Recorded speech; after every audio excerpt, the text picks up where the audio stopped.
નમસ્કાર વિદ્યાર્થી મિત્રો, વરમ એજ્યુકેશનમાં આપ સૌનું હાર્દિક સ્વાગત છે. એઝ વી ઓલ નો કે વરમ એજ્યુકેશન દ્વારા 5 જાન્યુઆરી 2026ના રોજ મોડ્યુલ 1 અને મોડ્યુલ 2 બંને એક્ઝિક્યુટ કરવા જઈ રહ્યા છીએ. મોડ્યુલ 1 એ પીએસઆઈ અને કોન્સ્ટેબલને ફોકસ કરે છે, જ્યારે મોડ્યુલ 2 એ પીએસઆઈના પેપર પાર્ટ 2 પર વધારે આપણે ફોકસ કરીએ છીએ. એમાં મોડ્યુલ 1 જો તમારે ખરીદવું હોય તો એની પ્રાઇસ છે 1500 અને મોડ્યુલ 2 તમારે ખરીદવું હશે તો એની પ્રાઇસ છે 2000 રૂપીસ. અને યાદ રાખો કે મોડ્યુલ 2 ની સાથે મોડ્યુલ 1 ફ્રી છે. જો તમે મોડ્યુલ 2 ખરીદો છો તો તમને મોડ્યુલ 1 અને મોડ્યુલ 2 બંને મળવાપાત્ર રહેશે. અધરવાઇઝ જો તમે મોડ્યુલ 1 ખરીદેશો તો માત્ર તમને મોડ્યુલ 1 જ એક્સેસિબલ થશે. અને યાદ રાખો ડેટ છે 5 જાન્યુઆરી 2026. ચલો સ્ટાર્ટ કરીએ. કે મારું નામ છે ગૌરવ સોલંકી એન્ડ હું છું તમારો ઇંગ્લિશ ટ્યુટર. પીએસઆઈનું જે ભાષાનું જે પેપર છે 100 માર્ક્સનું, જેમાં 70 માર્ક્સનું ગુજરાતી અને 30 માર્ક્સનું અંગ્રેજી હશે, એનું જે અંગ્રેજીવાળો પાર્ટ છે 30 માર્ક્સનો એ હું તમને શીખવીશ. સૌથી પહેલું સ્ટેપ કોઈ પણ એક્ઝામની પ્રિપરેશન કરતા પહેલા કે એક્ઝામનું સિલેબસ વાંચો. તો પીએસઆઈ પેપર 2 ના પાર્ટ 2 ઇંગ્લિશ લેંગ્વેજ સ્કિલનો આપણે સિલેબસ જોઈએ. 3 ફોર્મેટ તમને આપેલા છે કે પ્રેસી રાઇટિંગ 10 માર્ક્સનું, કોમ્પ્રિહેન્શન 10 માર્ક્સનું અને ટ્રાન્સલેશન તમે ગુજરાતી પેસેજ એ પણ 10 માર્ક્સનું. અને તમને જે ઉત્તરવહી આપીએ છે કોરા પાનાવાળી આપીએ છે, એમાં કોઈ લાઇનિંગ નહીં હોય. તો તમે જે પ્રેક્ટિસ કરો છો ઘરે એ પણ કોરા પાનામાં જ કરજો, કે જેથી કરીને એક્ઝામમાં વધારે તમે કમ્ફર્ટેબલ રહો. ચલો આપણે ડિવાઈડ કરીએ કે કેવી રીતનું પેપર 2 છે. પેપર 2 નું કુલ વેઇટેજ છે 100 માર્ક્સ. એમાં 70 માર્ક્સ તમારું ગુજરાતી છે અને 30 માર્ક્સ તમારું ઇંગ્લિશ છે. અને એ પ્રમાણે તમે ટાઈમ ડિવાઈડ કરો. 30% વેઇટેજ એ અંગ્રેજીનું છે, તો 30% ટાઈમ તમે કાઢો, કુલ સમય તમને 180 મિનિટ્સ મળશે. એના 30% કરો તો 54 મિનિટ્સ તમારી પાસે છે આ ત્રણેય ફોર્મેટને ટેકલ કરવા માટે. એટલે પર ફોર્મેટ તમને 18 મિનિટ્સ મળશે, 18 to 20 મિનિટ. જો બીજા ફોર્મેટમાં તમે ઝડપથી લખો છો, ગુજરાતી ફટાફટ પતાવો છો, તો તમને 18 થી 20 મિનિટનો સમય મળશે દરેક ફોર્મેટને ટેકલ કરવા માટે. અને હજુ એક વાત કે ત્રણેય ફોર્મેટને તમે એનાલાઇઝ કરો. પહેલું ફોર્મેટ જુઓ, પ્રેસી રાઇટિંગ. 1/3 ભાગમાં તમારે એને સમરાઇઝ કરવાનું છે, એને સંક્ષિપ્ત કરવાનું છે, નાનું કરવાનું છે.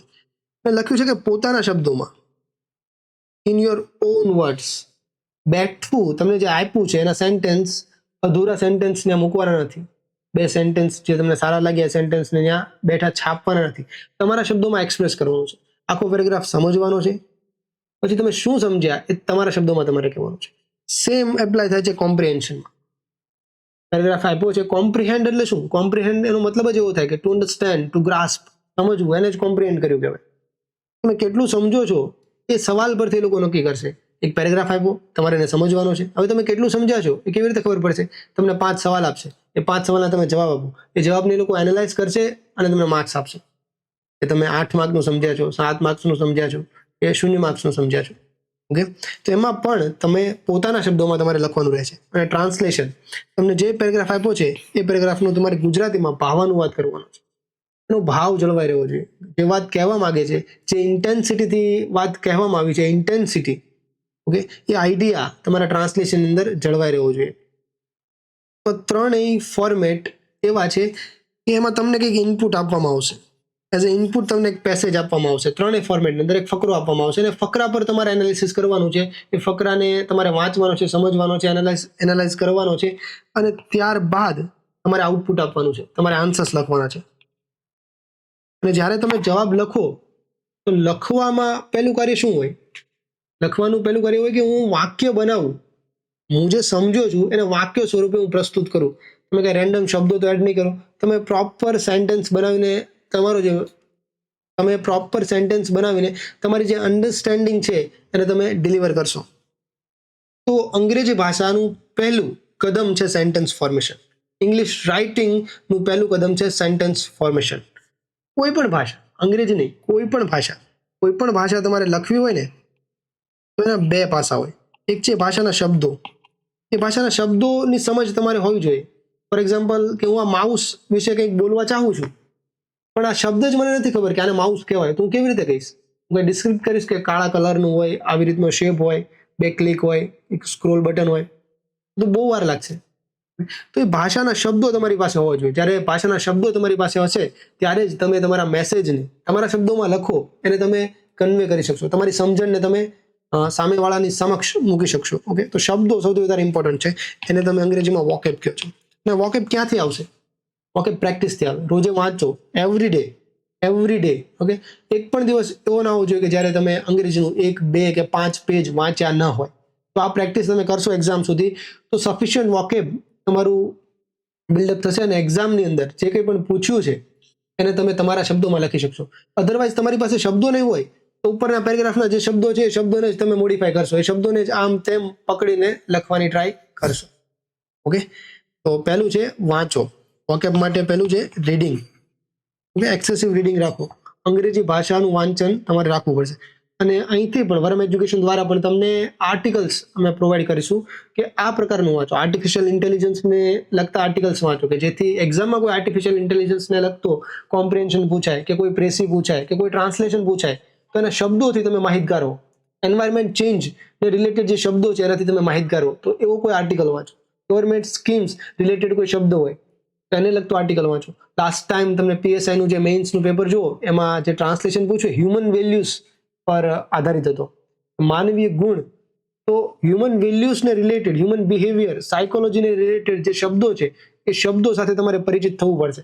એ શબ્દોને અંગ્રેજીમાં શું કહેવાય એનાથી તમારે પરિચિત થવું પડશે તો જ તમે આ ત્રણેય ફોર્મેટને ટેકલ કરી શકશો. અન્ડરસ્ટુડ? ફોર એક્ઝામ્પલ, તમને આર્ટિફિશિયલ ઇન્ટેલિજન્સનો પેરેગ્રાફ આપ્યો છે, તમારે કોમ્પ્રિહેન્ડ કરવાનો છે અને પછી સવાલના જવાબ લખવાના છે, પણ તમને એની અંદર જે શબ્દો આપેલા છે એ શબ્દોનો મતલબ નથી ખબર, તમને ઇન્ટેલિજન્સ શબ્દનો મતલબ નથી ખબર, તમને આર્ટિફિશિયલ શબ્દનો મતલબ નથી ખબર. તો ક્રૂડ એક્ઝામ્પલ છે, આવું તો શક્ય નહીં હોય કે તમને નહીં ખબર હોય, પણ માનો કે એક તમને લાઈન આપી છે આખી અને લાઈનની અંદર 5 શબ્દો એવા છે કે જેનો મતલબ તમને ખબર નથી. 5 શબ્દો એવા છે કે જેનો મતલબ તમને ખબર નથી, તો તમે એ વસ્તુને કેવી રીતે કોમ્પ્રિહેન્ડ કરશો? ચાલો તમને એક્ઝામ્પલ આપું. A kind person helps those in need. આ વાક્ય મેં લખ્યું, a kind person helps those in need. દયાળુ વ્યક્તિ એવો હોય છે, કાઇન્ડ પર્સન એ મદદ કરે છે. કોની? ધોઝ ઇન નીડ, કે જેને મદદની જરૂર છે એવા લોકોને મદદ કરે છે. એ કાઇન્ડ પર્સન, દયાળુ વ્યક્તિ. ઓકે, તો હવે અહીંયા તમને માની લ્યો કે તમને પર્સનનો મતલબ નથી ખબર, તમને હેલ્પ જે વર્બ છે એનો મતલબ નથી ખબર, તમને નીડ શબ્દનો મતલબ નથી ખબર, તો શું આ વાક્યને તમે કોમ્પ્રિહેન્ડ કરી શકશો? આ વાક્યને તમે ઇવન ટ્રાન્સલેટ કરી શકશો? આ વાક્યનું પ્રેસી શક્ય છે? નથી ને. તો અંગ્રેજી ભાષાનું કે કોઈ પણ ભાષાનું તમે જોઈએ તો પહેલું સ્ટેપ હોય છે એના શબ્દો. આપણે શરૂઆત પણ શબ્દોથી જ કરીએ છીએ ને. નાના હોય ત્યારે પાણી આપો એમ નથી બોલતા, ભૂમાં આવી ગયું બધું જ કે પાણી જોઈએ છે. ઓકે, રડો છો ખાલી અવાજ ઉચ્ચારો છો એનો મતલબ છે ખાવું. તો પહેલો શબ્દ આવે. અને ભાષા જેમ વધારે વિસ્તૃત બને છે, ભાષા જેમ વધારે સોફિસ્ટિકેટેડ બને છે એમ એનું એક બંધારણ બને છે, એનું સ્ટ્રક્ચર. ઓકે, એ ભાષાનું સ્ટ્રક્ચર બને છે અને એ સ્ટ્રક્ચર પ્રમાણે તમે લખો છો. ફોર એક્ઝામ્પલ, તમને એક એક્ઝામ્પલ આપું કે રવિ નિશાળે જાય છે. ઓકે, રવિ દરરોજ નિશાળે જાય છે. રવિ નિશાળે જાય છે, આ એની હેબિટ છે, આ એક ક્રિયા છે. હવે આ વાતને ગુજરાતીમાં પણ જો હું બોલું ને તો હું આમ જ બોલું છું, રવિ નિશાળે જાય છે. હું એમ નથી બોલતો કે નિશાળે છે જાય રવિ. હા, અમુક એક પોએમ સ્વરૂપમાં લખતો હોય ત્યારે શક્ય છે કે એવું તમે લખો, પણ નોર્મલ ગુજરાતી લેંગ્વેજની અંદર હું આવી રીતે જ લખું છું કે રવિ નિશાળે જાય છે, એ નિશાળે જાય રવિ, એવું નથી લખતો. તો એવી જ રીતે અંગ્રેજી ભાષાનું પણ બંધારણ છે. રવિ goes to school. Okay? Ravi goes to school. રવિ નિશાળે જાય છે. રવિ goes to school every day. એમાં રવિ મેં પહેલા જ લખ્યું, goes મેં એના બાદમાં જ લખ્યું અને to પછી મેં સ્કૂલ લખ્યું. આનો ક્રમ હું ચેન્જ ના કરી શકું, આ સ્ટ્રક્ચરને હું ડિસ્ટ્રોય ના કરી શકું, તેનો અર્થ બદલાઈ જશે. હું જે કહેવા માંગુ છું એ વાત કન્વે નહીં થાય ને કંઈક બીજી વાત કન્વે થઈ જશે. ઓકે, હું આવી રીતે લખું કે school goes to Ravi. Okay, હવે જો આ વાક્ય ગ્રામેટિકલી ઇનકરેક્ટ નથી, ગ્રામરની રીતે આ વાક્ય સાચું જ છે, પણ એનો મતલબ હું જે કહેવા માંગુ છું રવિ નિશાળે જાય છે એ મતલબ એમાં રહેતો નથી. આમાં એવો મતલબ છે કે નિશાળ રવિએ જાય છે. that does not make any sense. Logical error છે, but grammatical it is correct. તમે ગમે એમ સેન્ટેન્સ મૂકો એ ગ્રામેટિકલી તો કરેક્ટ રહેશે જ, પણ એની લોજિક, એનો જે મતલબ છે, એની જે કોમન સેન્સ છે એ સેન્સ જતી રહે છે. ઓકે, એટલા માટે આપણે એને ગ્રામેટિકલી ઇનકરેક્ટ છે એવું પણ કહી દઈએ છીએ ઘણીવાર, એ વાક્ય ખોટું છે એવું પણ કહી દઈએ છીએ ઘણીવાર. ઓકે, તો તમે જે વાત કહેવા માંગો છો એને પ્રોપર સ્ટ્રક્ચરની અંદર તમારે સામેવાળા સુધી પહોંચાડવી પડશે. તો એ જ વાતને હું અમુક એક સેન્ટેન્સ દ્વારા સમજાવીશ. ઓકે, જો આ આપણો ઇનિશિયેટિવ છે એની અંદર રોજમાં તમે જુઓ, આપણે જે ઇનિશિયેટિવ શરૂ કર્યો છે એ ઇનિશિયેટિવની અંદર રોજે એક પ્રેક્ટિસ કોમન રહેશે, અને એ પ્રેક્ટિસ છે ટ્રાન્સલેશનની. રોજે હું તમને ગુજરાતી સેન્ટેન્સ આપીશ, એ સેન્ટેન્સનું તમારે અંગ્રેજીમાં ટ્રાન્સલેટ કરવાનું રહેશે. હું તમને ગાઈડ કરીશ કે આવી રીતે ટ્રાન્સલેટ કરો, આ નિયમ છે, એ બધું જ હું તમને કહીશ, પણ તમારે મારી સાથે એક્સરસાઇઝ કરવાની રહેશે, જેનાથી તમારું જે પાર્ટ 2 નું જે ત્રીજું ફોર્મેટ છે ટ્રાન્સલેશન, એ પણ તમારું કવર થાય.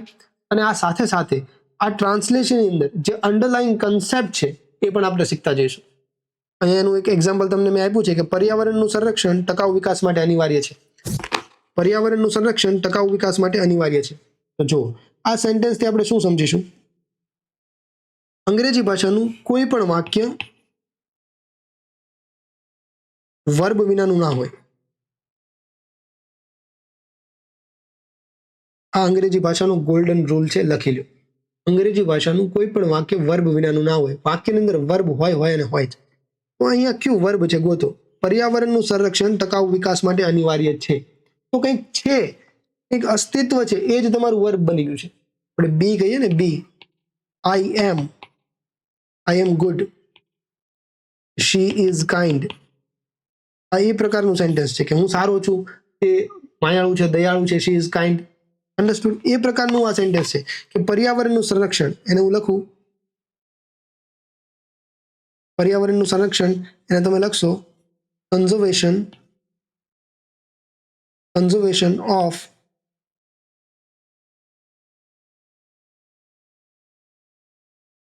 Environment. Conservation of environment is, શું લખ્યું તમને? She is kind. આવું લખ્યું હતું ને, શી ઇઝ કાઇન્ડ. હવે જો conservation of environment is, again આ સી ના બદલે ઇઝ કાઇન્ડ, એ કાઇન્ડ છે. તો કન્ઝર્વેશન ઓફ એન્વાયરમેન્ટ ઇઝ એ શું છે? તો એ લખ્યું છે કે પર્યાવરણનું સંરક્ષણ ટકાઉ વિકાસ માટે અનિવાર્ય છે. કેવું છે? અનિવાર્ય છે. અનિવાર્ય માટે અંગ્રેજી શબ્દ છે એસેન્શિયલ.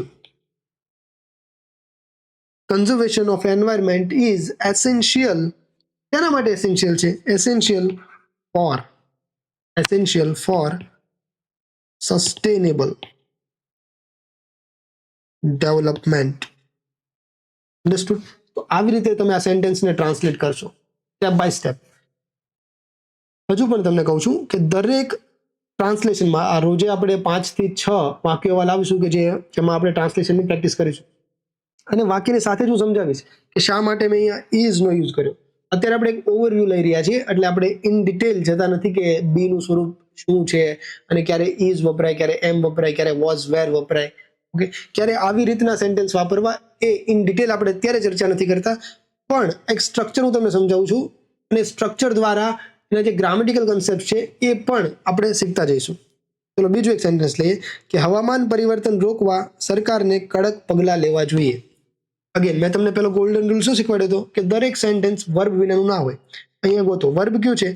વર્બ છે કે કંઈક કરવાની વાત કરે છે. કંઈક શું કરવાની વાત? કે પગલાં લેવાની વાત કરે છે. તો પગલાં લેવા એને અંગ્રેજીમાં કહેવાય ટેક સ્ટેપ. પગલું લેવું, ટેક એ સ્ટેપ. એવી રીતે આપણે એને વર્બ તરીકે આઈડેન્ટિફાઈ કરીએ. એક વર્બલ ફ્રેઝ હોય, 2-3 શબ્દો ભેગા બનીને એક વર્બ બનાવે, અને વર્બલ ફ્રેઝ કહેવાય. એ જ અહીંયા યુઝ થયો છે. પગલાં લેવા એટલે કે ટેક સ્ટેપ. પણ અહીંયા જો જોઈએ, એક સજેશન તમે આપો છો, પગલાં લેવા જોઈએ, સજેશન આપો, તો સજેશન માટે તમે શુડ મોડલનો યુઝ કરો છો. આ તમારું કમ્પ્લીટ વર્બ બન્યું. Should take step. Government should take step. Okay, હવામાન પરિવર્તનને રોકવા સરકારને કડક પગલાં લેવા જોઈએ. તો તો કર્તા કોણ છે? આ વર્બ છે, તો વર્બનો સબ્જેક્ટ પણ હોય. યાદ રાખો બીજો ગોલ્ડન રૂલ કે જ્યાં પણ તમને વર્બ દેખાય તો એ વર્બનો સબ્જેક્ટ પણ હાજર હોય ને હોય જ. આ જોડી વગર તમે અંગ્રેજી ભાષાની અંદર વાક્ય ના બનાવી શકો.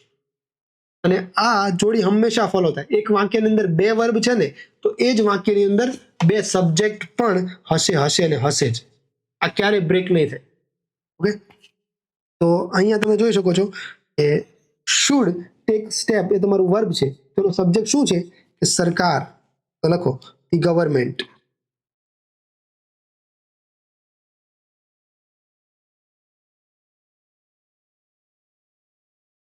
The government should take steps. Okay, અને સ્ટેપ્સ પણ કેવા કીધા છે? કડક પગલા. એડજેક્ટિવ છે, સ્ટેપ્સ ની આગળ લખો. Government should take strict.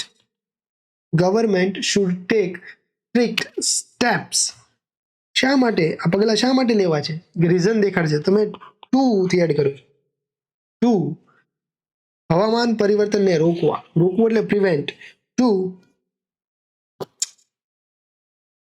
ફરીથી જ લખી દઉં છું આખું.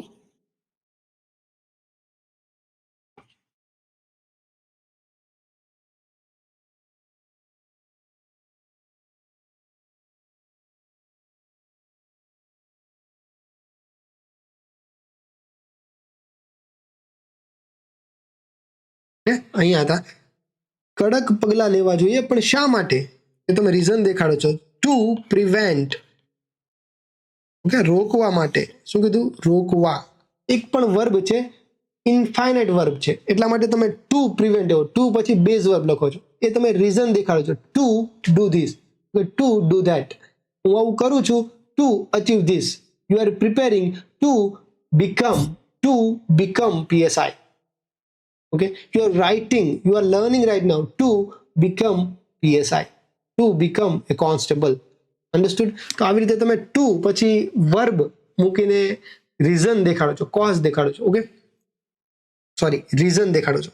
Two prevent. શું પ્રિવેન્ટ? ટુ પ્રિવેન્ટ હવામાન પરિવર્તન. ટુ પ્રિવેન્ટ હવામાન પરિવર્તન અંગ્રેજીમાં કહેવાય ક્લાઇમેટ ચેન્જ.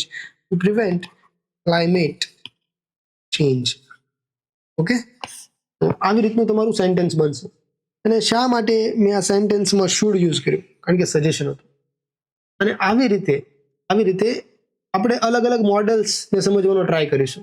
એવું નહીં કે મોડલ્સનું એક અલગ ચેપ્ટર તમે શીખી ગયા, કારણ કે પછી તમે એની એપ્લિકેશન નથી કરી શકતા. તો આપણે સીધો એપ્લિકેશન વાળો જ પાર્ટ કવર કરીએ અને રિવર્સ એન્જિનિયરિંગ કરીએ કે ચલો અહીંયા મેં શુડ યુઝ કર્યું, તો કેવા પ્રકારના સેન્ટેન્સમાં મેં શુડ યુઝ કર્યું, શા માટે મેં શુડ યુઝ કર્યું. ઓકે, એ રીતે આપણે શીખતા જઈશું. અગેન જોઈએ, ડિજિટલ સેવાઓ ઘણા વિભાગમાં અમલમાં મુકાઈ ચૂકી છે. આ સેન્ટેન્સ, ડિજિટલ સેવાઓ ઘણા વિભાગોમાં અમલમાં મુકાઈ ચૂકી છે. હવે જો ડિજિટલ સેવાઓ અમલમાં મુકાય છે, તો અત્યારે રાઈટ નાવ, અત્યારે તમે ઊભા છો કે આ ટાઈમ લાઈન છે, સમય છે, અત્યારે તો નહીં મુકાણી હોય, અત્યારે પહેલા જ થઈ ગઈ હશે વાત, ઘટના ભૂતકાળની જ ઘટના હશે.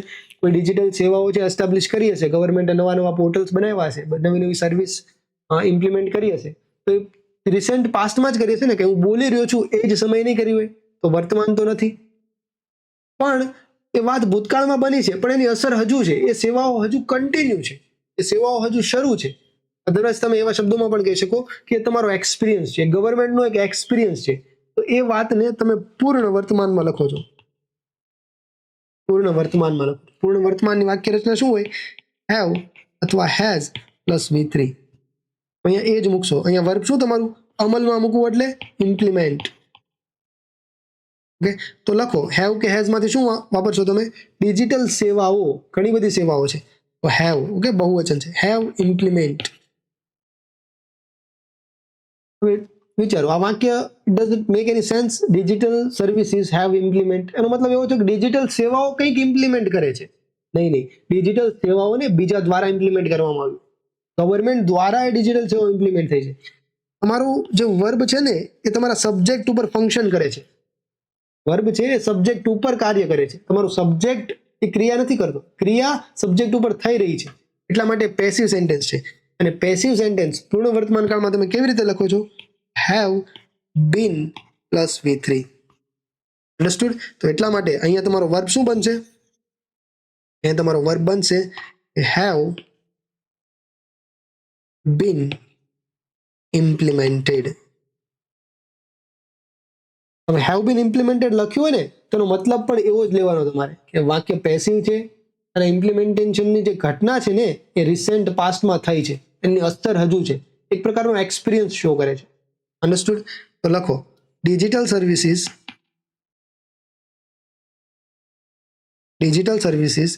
have been implemented in ઘણા વિભાગોમાં. ઇન ક્યાં ઇમ્પ્લિમેન્ટેડ? ઘણા વિભાગમાં. ઇન મેની કે સેવરલ કે ન્યુમરસ મેની ડિપાર્ટમેન્ટ્સ. અન્ડરસ્ટુડ?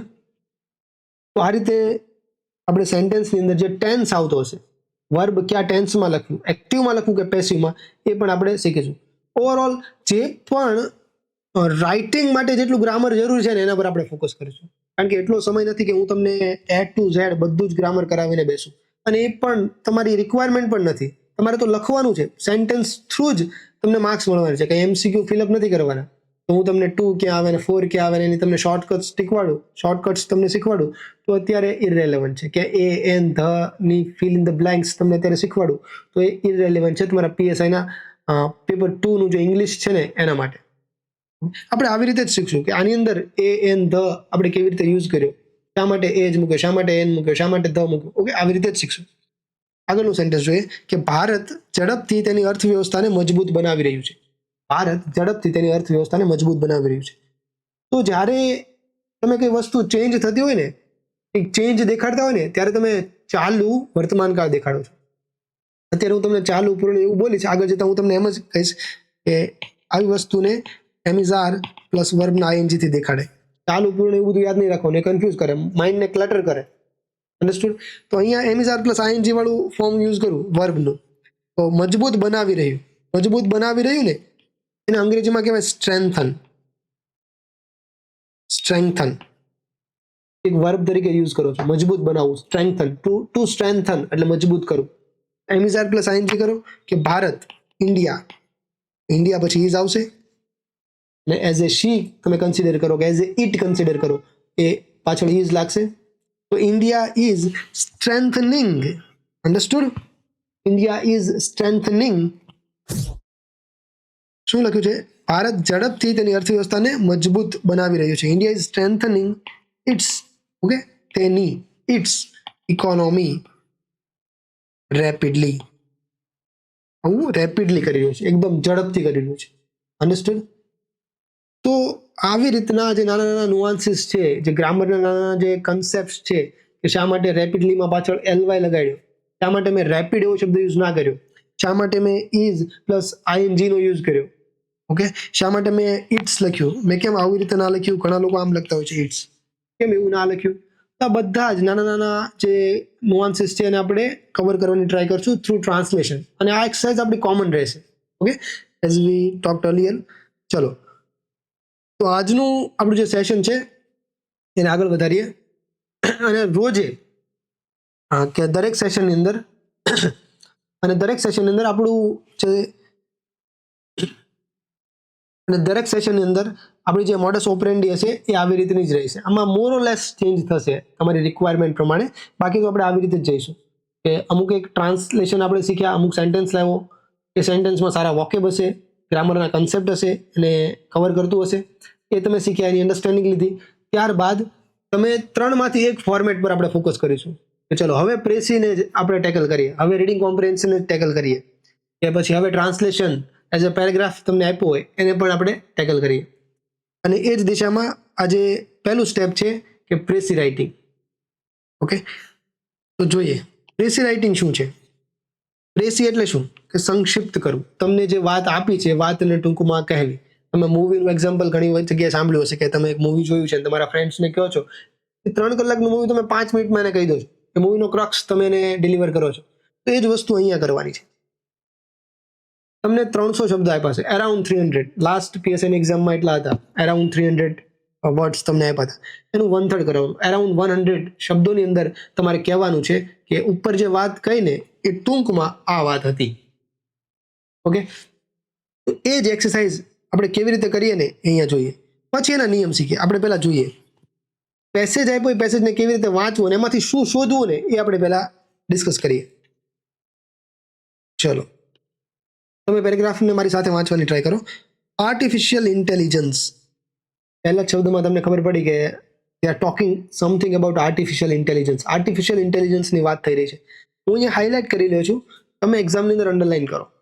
ઓકે, તમારી પાસે હાઇલાઇટર નહીં હોય ત્યાં અંડરલાઇન કરો, બાજુમાં સ્ટાર કરો, હેશ માર્ક મૂકો, એવી રીતે એને આખું ચિત્રી મારો પ્રેસી. Okay, artificial intelligence is rapidly shaping modern life by transforming healthcare, education, governance and industries. તો શું કીધું છે? It is shaping modern life. A modern આપણી જે લાઈફસ્ટાઈલ છે એને શેપ કર્યું છે, એને બદલી રહ્યું છે. કેવી રીતે? By transforming healthcare, education, governance and industries.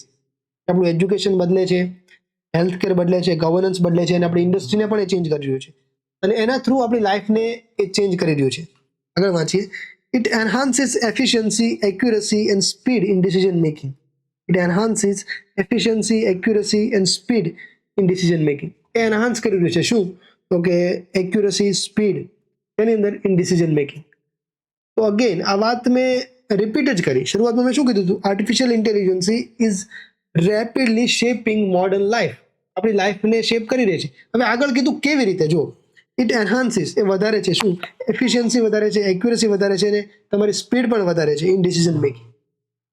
However use થાય કોન્ટ્રાસ્ટ માટે. હવે તમે કંઈક અલગ વાત કરો છો, એનાથી વિરુદ્ધ વાત કરો છો. However over dependence on machines, machine ઉપર ઓવર ડિપેન્ડન્સ, વધારે પડતું એના પર રિલાયેબલ રહેવું, વધારે પડતું એક રીતે એના આદિ બની જવું. Over dependence on machines raises, એ કંઈક ઊભું કરે છે. રેઝિસ એથિકલ કન્સર્ન્સ, એ નૈતિક પ્રશ્નો ઊભા કરે છે. થ્રેટન્સ ડેટા પ્રાઇવસી, તમારી જે ડેટાની જે ગુપ્તતા છે એને પણ થ્રેટન કરે છે. એન્ડ ડિસ્પ્લેસીસ જોબ્સ, અને જોબ્સને ડિસ્પ્લેસ કરે છે. તમારી જે નોકરીઓ છે એને નષ્ટ કરે છે, અને ડિસ્પ્લેસ કરે છે. એક પ્રકારની નોકરી છે, હવે તમારે બીજા પ્રકારની નોકરી કરવી પડશે. એને ડિસ્પ્લેસ કરે છે, રિમૂવ કરે છે. જે વ્યક્તિ પહેલા પોતે કરતો હતો હવે મશીન કરશે. ડિસ્પ્લેસીસ ધ જોબ્સ. ધેરફોર ક્યારે વપરાય? જ્યારે તમે પછી આ ના કારણે હવે આ કરવું પડશે, આવું બધું થયું, therefore we should do that. એ સેન્સમાં ધેરફોર વપરાય. તો હવે તમને સોલ્યુશન આપશે. પેલા કોન્ટ્રાસ્ટ આપ્યો ને કે આ બધા પ્રોબ્લેમ પણ ક્રિએટ થાય, હવે તમને સોલ્યુશન આપે છે. ફર્મ રેગ્યુલેશન, એકદમ કડક કાયદાઓ. હ્યુમન એકાઉન્ટેબિલિટી, કે વ્યક્તિમાં જવાબદાર હોવો જોઈએ, માત્ર એઆઈ નહીં. એન્ડ કંટ્રોલ્ડ ઇનોવેશન, નવું ઇનોવેશન બને છે તો એનું રેગ્યુલેશન હોવું જોઈએ. અગેન ફર્મ રેગ્યુલેશન, એની જ વાત કરી છે. કંટ્રોલ્ડ ઇનોવેશન અને ફર્મ રેગ્યુલેશન એક જ વસ્તુ છે. આ બધી વસ્તુ આર એસેન્શિયલ ટુ એન્શ્યોર, એ જરૂરી છે. ટુ એન્શ્યોર, શું એન્શ્યોર કરવા માટે? Two ensure sustainable technological progress, કે ટકાઉ તકનીકી વિકાસ. એના માટે આ બધી વસ્તુ જરૂરી છે. એ સસ્ટેનેબલ રહે, ટેકનોલોજીકલ ડેવલપમેન્ટ આપણને જ ડિસ્ટ્રોય ના કરે, આગળ જઈને એન્વાયરમેન્ટને ડિસ્ટ્રોય ના કરે, એવું ના બને.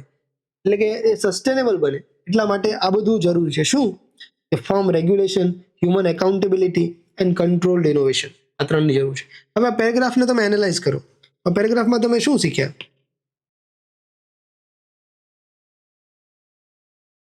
આ પેરેગ્રાફને તમે એનાલાઇઝ કરો. આ પેરેગ્રાફની અંદર તમે શું શીખ્યા? તો પહેલી વસ્તુ તમે શીખ્યા કે they are talking something about artificial intelligence.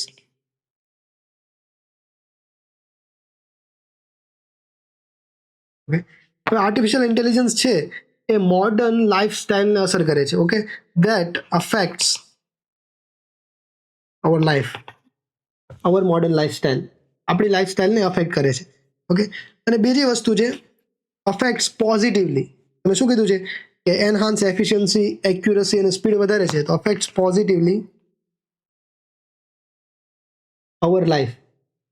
પણ બીજું હાવેવર પછી શું કીધું? there are some negative concerns.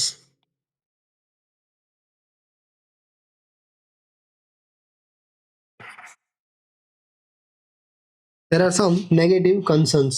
What kind of concerns? કે over dependence on machines, ethical concerns છે, ડેટા પ્રાઇવસીને થ્રેટન કરે છે, અને જોબને ડિસ્પ્લેસ કરે છે. હાર્મફુલ ઇફેક્ટ્સ પણ એની છે, ગુડ ઇફેક્ટ્સ પણ છે અને હાર્મફુલ ઇફેક્ટ્સ પણ છે. અને આ બંને વસ્તુને બેલેન્સ કરવા માટે, હાર્મફુલ ઇફેક્ટ્સને મિટિગેટ કરવા માટે તમને સોલ્યુશન પણ આપ્યા છે. સોલ્યુશન્સ કેવા આપ્યા છે? તો કે ફર્મ રેગ્યુલેશન,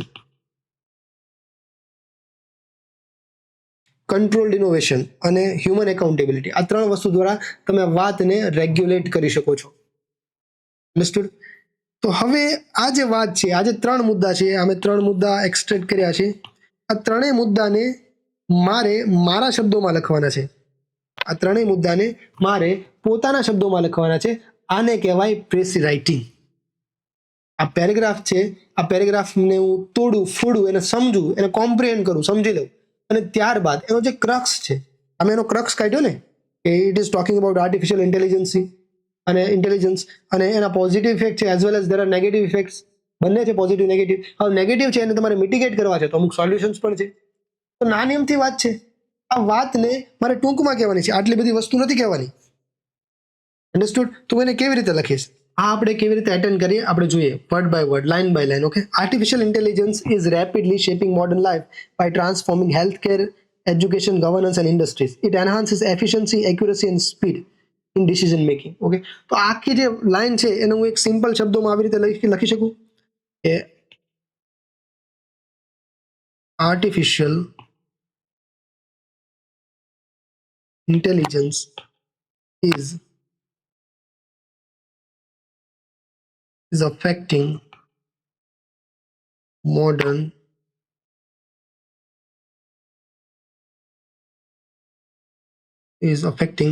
lifestyle positively.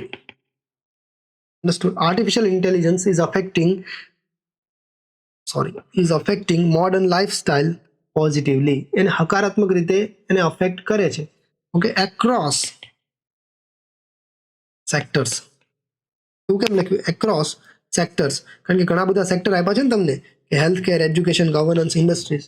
આ બધા જ સેક્ટરમાં એ પોઝિટિવલી અફેક્ટ આપે છે. એ પોઝિટિવ અફેક્ટ આ જ છે, enhance efficiency, accuracy, speed and decision making. Okay. કારણ કે આ પેરેગ્રાફ એકદમ નાનો છે, એટલે પેરેગ્રાફ ઉપર ફોકસ નહોતું કર્યું કે એફિશિયન્સી પર જ આખી વાત નથી, આખી વાત સ્પીડ પર નથી, એક્યુરસી પર આખો પેરેગ્રાફ ફોકસ નથી, જનરલ વાત કરી છે એકદમ. તો હું જનરલ વેમાં જ અહીંયા એને કન્વે કરું છું કે artificial intelligence is affecting modern lifestyle positively across sectors. લખી દીધું. હાવેવર તમને બેઠું લાગતું હોય તો તમે બટનો પણ યુઝ કરી શકો છો. તમે એમ પણ લખી શકો બટ it also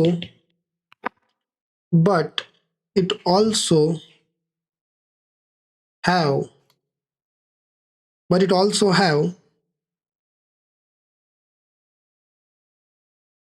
okay, શું લખ્યું છે? but over dependence on machines raise ethical concerns, threaten data privacy and displace jobs. તો તમે લખી શકો but it also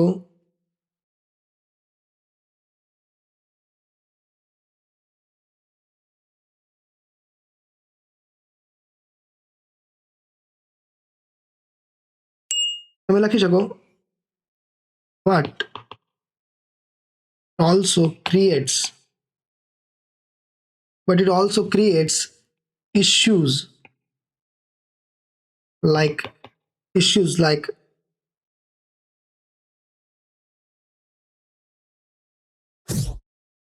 but it also creates, સીધા ઇસ્યુ લખી, but it also creates ethical and employment related concerns. Okay, આ concerns એ create કરે છે, ઊભા કરે છે, but it also creates ethical and employment related concerns. Understood? તો બીજા સેન્ટેન્સને તમે આવી રીતે સમરાઇઝ કર્યું કે નેગેટિવ કન્સર્ન્સ પણ છે, એક બે કન્સર્ન પણ લખ્યા કે બધા જ એક્ઝામ્પલ આપવાની જરૂર નથી, તમે અમુક એક્ઝામ્પલ સ્કીપ પણ કરી શકો, પણ તમારી વાત કન્વે થઈ જવી જોઈએ. હવે આગળ લખ્યું છે એનું સોલ્યુશન પણ આપ્યું છે કે therefore firm regulation, human accountability and controlled innovation,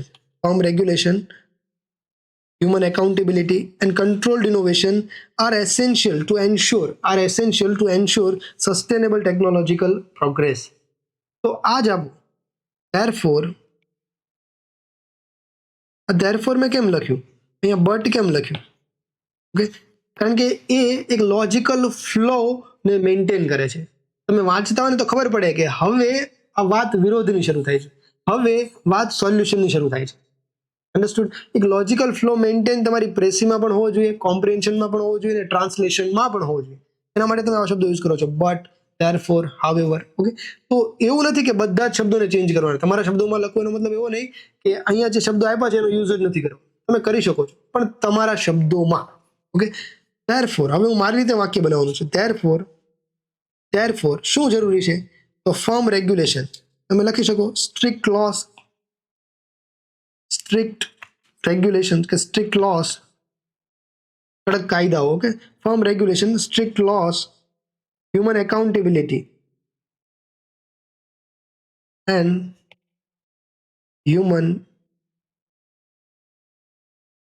accountability. Okay, અને એકાઉન્ટેબિલિટી હ્યુમન જ હોય તો એ હું હ્યુમનને હટાવી શકું છું. કોઈ બીજો કોઈ મશીન એકાઉન્ટેબલ ના હોય, હંમેશા હ્યુમને જ એકાઉન્ટેબલ ઠરાવવાના.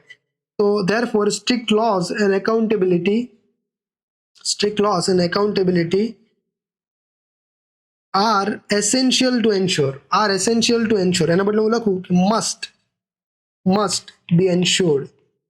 એન્શ્યોર થવી જ જોઈએ, તે must be એન્શ્યોર્ડ. Okay, must be એન્શ્યોર્ડ four sustainable technological development. Understood? આ વાક્યને મેં મારા શબ્દોમાં પ્રિસાઇઝ કરીને લખ્યું. ઓકે, અરાઉન્ડ 25 કે 26 વર્ડ્સ જેવું થતું હશે, પણ ફોકસ અત્યારે એના પર નથી કે કેટલા શબ્દ થયા, મેં કેટલું પ્રિસાઇઝ કર્યું એના પર નહીં. ફોકસ જો પ્રોસેસ પર કરો. એ આખી પ્રોસેસ શું હતી કે આપણે પેરેગ્રાફ વાંચ્યો, એના શબ્દોને સમજ્યા, એનો મિનિંગ શું છે, આ 3 પોઈન્ટ છે મેં એને ડિરાઈવ કર્યા, અને ત્યારબાદ એ 3 પોઈન્ટને હું મારા શબ્દોમાં કન્વે કરું છું. મારા શબ્દોમાં અહીંયા હું તમારી સામે એમને લખ્યા. તો આ જ આખી થોટ પ્રોસેસ હોય છે એક પ્રેસી રાઇટિંગની. અન્ડરસ્ટુડ? હવે આપણે આ જ એક્સરસાઇઝ છે ને એક મોટા પેરેગ્રાફમાં કરવાની છે. આ પેરેગ્રાફ અરાઉન્ડ 50 વર્ડ્સ છે, પણ તમારે આ જ એક્સરસાઇઝ છે એક્ઝામની અંદર 300 વર્ડ્સમાં કરવાની છે. Same exercise. આ એક્સરસાઇઝને રિપીટ કરવાની છે અગેન એન્ડ અગેન. તો આ એક્સરસાઇઝ તમે વધારે વાર કરી હશે, કન્ટિન્યુઅસ વાર કરી હશે, તો એક્ઝામમાં તમને એટલું અઘરું નહીં પડે. પ્રેસી દેખાવમાં જ હાર્ડ લાગે છે. પીએસઆઈનું જે લેવલ હોય છે એક્ઝામિનેશનનું, એટલું બધું ટફ નથી હોતું. એટલા બધા અઘરા વોકેબ તમને નહીં આપવામાં આવે કે તમે કાંઈ એને જોયા જ હોય. જો નોર્મલ રીડિંગ છે, નોર્મલ ન્યૂઝપેપર તમે વાંચો છો, તમારું બેઝિક અન્ડરસ્ટેન્ડિંગ છે કે 10 કે 11 ધોરણની બુક્સ તમે સારી રીતે વાંચી શકો છો, તો તમને એ પેરેગ્રાફને કોમ્પ્રિહેન્ડ કરવો અઘરો નહીં પડે.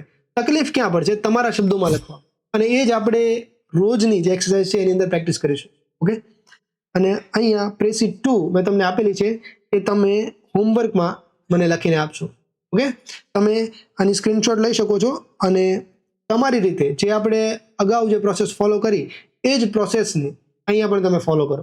ઓકે, હજુ એક હોય છે કે આમાં તમે ટાઇટલ આપો છો, પણ અહીંયા આટલો નાનો પેરેગ્રાફ છે તો ટાઇટલ તમારું ઇરરિલેવન્ટ બની જાય છે. તમે લખી શકો કે AI પ્રોગ્રેસ. હજુ એક વાત છે, અહીંયા ટાઇટલ પણ આપવાનું હોય છે, પણ એકદમ નાનો પેરેગ્રાફ છે તો ટાઇટલ આપવું એટલું બધું રેલેવન્ટ નથી. તમે આપી પણ શકો છો કે the balances and boundaries of AI positive and negatives, એવું પણ તમે ટાઇટલ આપી શકો છો. ઘણા બધા અહીંયા થઈ શકે છે. Pros and cons of AI, એવું પણ તમે આપી શકો છો. there are many more, પણ એ અત્યારે ઇરરિલેવન્ટ છે, કારણ કે તમને મોટો પેરેગ્રાફ આપશે ત્યારે તમને સમજાશે કે આનું એક્ઝેક્ટ ટાઇટલ શું હોઈ શકે. ચલો, બીજો પેરેગ્રાફ આપ્યો છે, એને તમે હોમવર્કમાં કમ્પ્લીટ કરવાની ટ્રાય કરો, અને આ જ પ્રમાણે મેં તમને જે થોટ પ્રોસેસ કીધી એ જ પ્રમાણે એને એટેન્ડ કરવાની ટ્રાય કરો. ઓકે, ચલો તો મળીએ નેક્સ્ટ સેશનની અંદર. Till then keep learning and enjoy whatever you are learning. Okay, by.